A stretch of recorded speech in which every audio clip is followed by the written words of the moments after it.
basically this session will focus on giving you a rundown on why MP engagement is really vital for our work, and some tips in how to make it less scary, I suppose, in plain terms.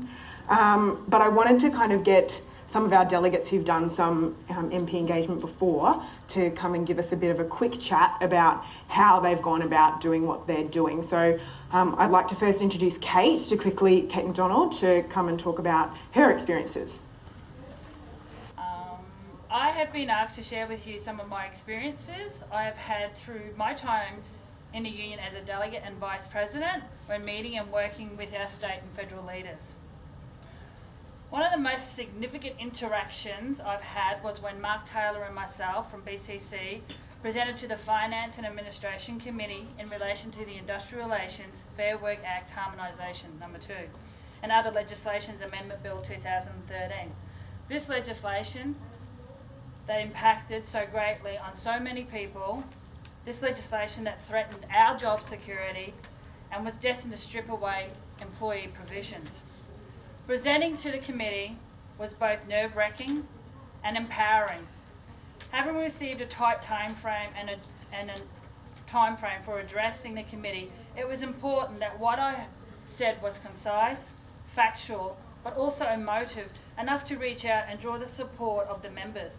Obviously, we as a team must have done something right, as we were successful.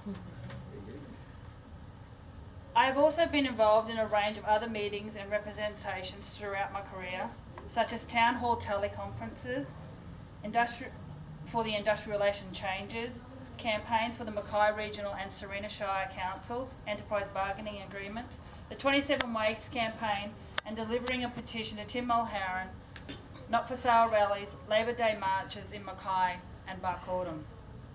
I have met with Tim Mulherron, Ted Malone, both retired from state politics, Jim Pearce, member of Morani, and Chris Whiting, MP for Marumba, who was in Mackay and requested to meet our union's local delegate.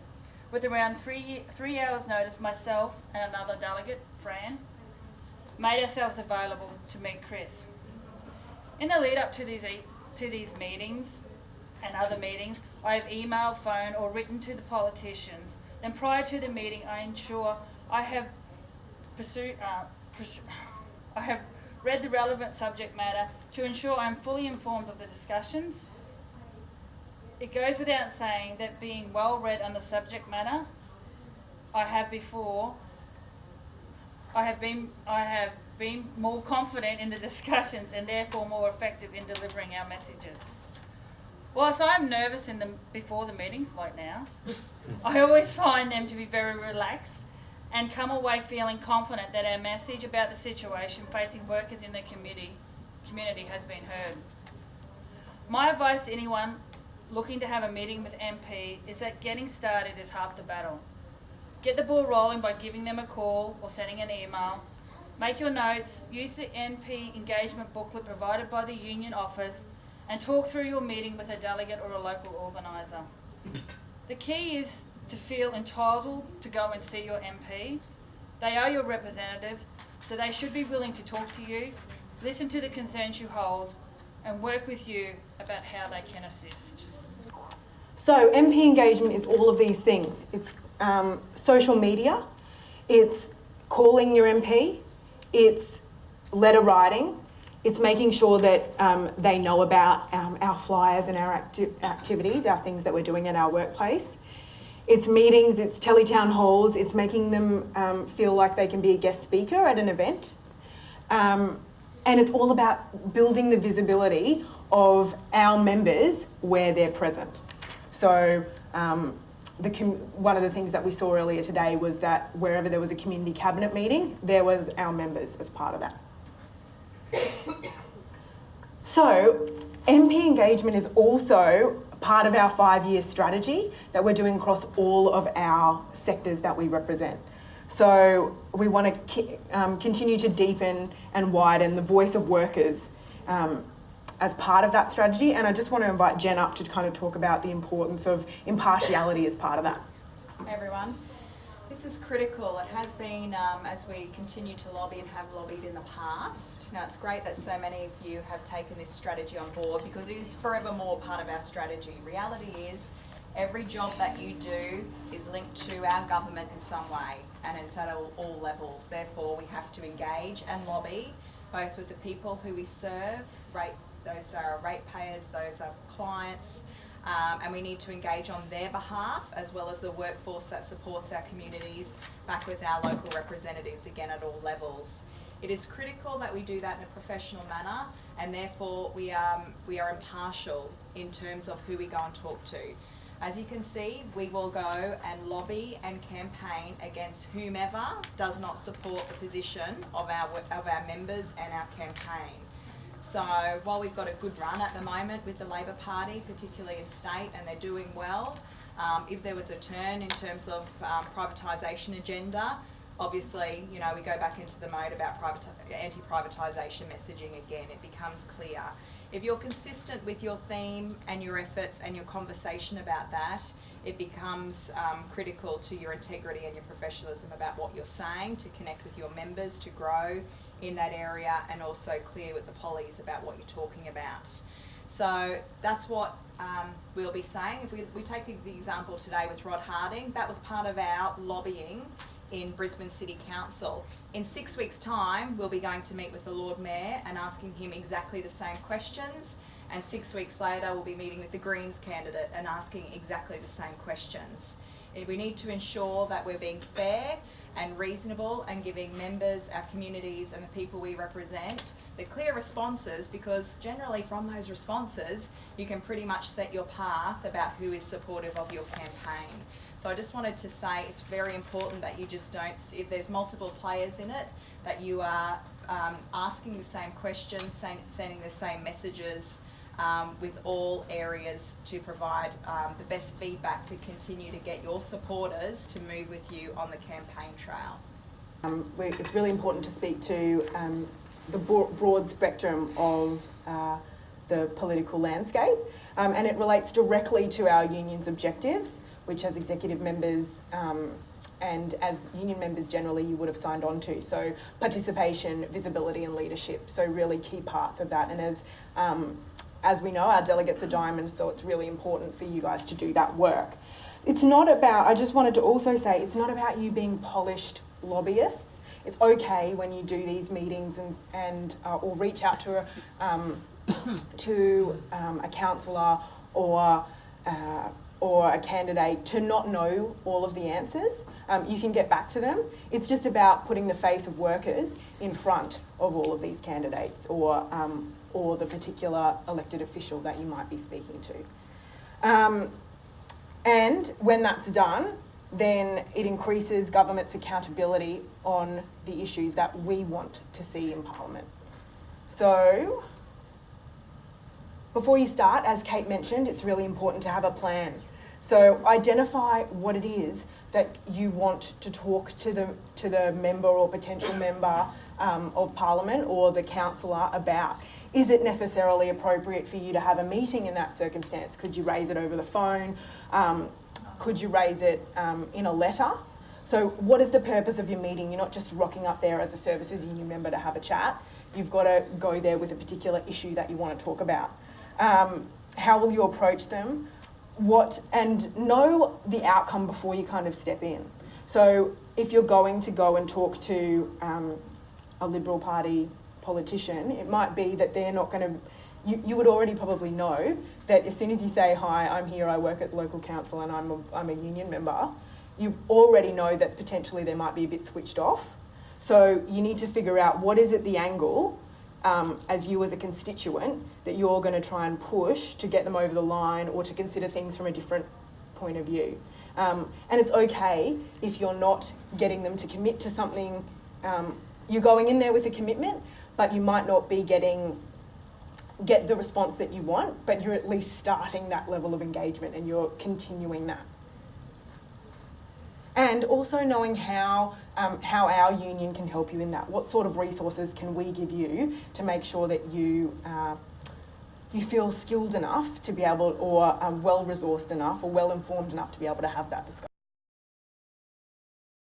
So there are different ways you can do that from low level to high level. So calling or tweeting takes about 30 seconds to come up with a quick response on Facebook. And I would be saying that if you haven't already liked your local MP on their Facebook page, that's something that you could practically do today.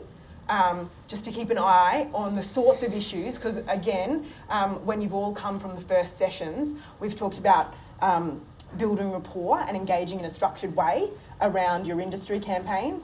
So you're already, if you're liking them on Facebook, you're already seeing, oh, well, they're concerned about roads. They're concerned about this particular issue or that issue. How can I link that in to what I'm interested in talking about in my meeting that I'm going to have? Or how can I link that in to a letter that I'm going to write to my MP?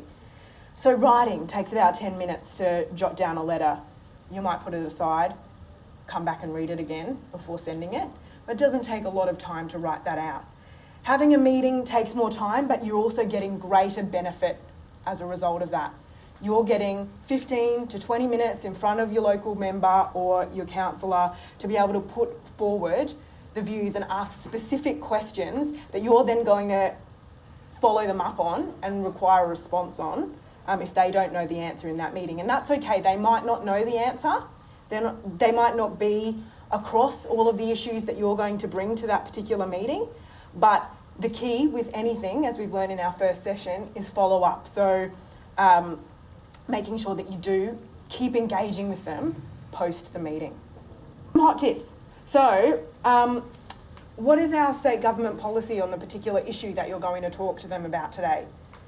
What does the MP think? So in the lead up to the federal election, and I can't do it because it doesn't look the same as that, but have a look at aph.gov.au. So go and have a look at some of the speeches that they've recently made in Parliament.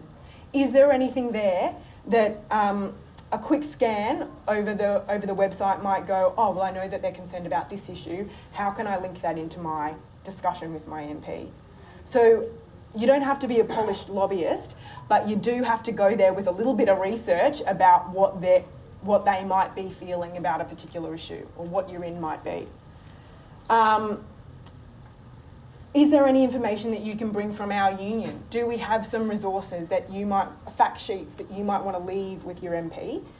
Or are you able to know what the Greens or, and I'm using particularly the state and federal politics at the moment, but is there any other party platform that you know and you can say, well, what are the points of difference? That you can go, I know the Greens have a policy on this, or they take a different view. What's your view on that? And why haven't you adopted a similar policy? So you're actually digging into the sorts of questions. Okay, so, and go to the maiden speeches and things like that as well. So when you're meeting with your MP, it's really important that we encourage you not to go by yourself. As Kate mentioned, that she went with a fellow delegate that's here today as well as part of her delegation. That's important because one person can take notes and one person can lead the conversation. So you can you obviously, when you're doing that, you're asking, is it okay if my friend here takes some notes about our conversation because I want to report this back at our next union meeting, or I want to be able to share this with my colleagues? So I would say don't go with any more than 3 or 4 people because you've only got 15 minutes and you don't want to make the candidate or member feel kind of intimidated by the army of black-shirted people going towards them. But definitely don't go by yourself because you'll be on the hop. You'll be trying to take notes and you'll be trying to talk to them about the issues. So definitely go in pairs or a few more, okay? Make sure that you've practiced the sorts of conversations that you want to have. The questions, have a set of questions ready for the member. You're only probably going to get about 15 minutes with a potential candidate. So you want to make sure that you're making the most of that time.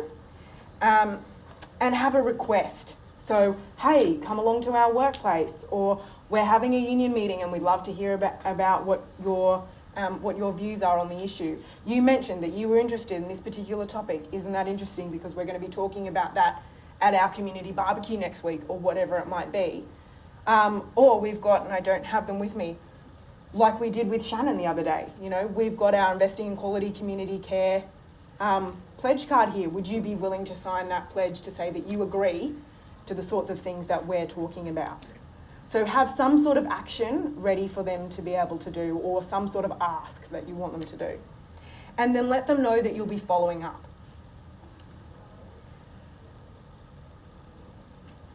So, as with anything, follow-up is really important. So, you have to maintain engagement with the MP, even if they're not on your side of politics.